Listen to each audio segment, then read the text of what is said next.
Дали еден следач може да направи разлика? Зборуваме со Филип, момчето кој за секој нови 10 следачи на Истадон собира по една кеса ѓубре.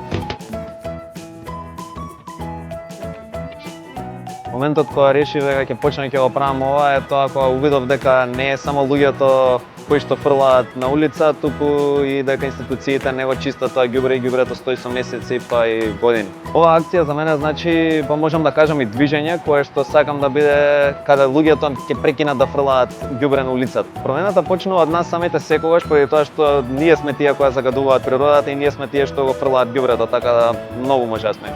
Секој дел од Скопје е највалкан поради тоа што, како што кажав, институциите стварно не го чистат и мислам дека нема доволен број на канти.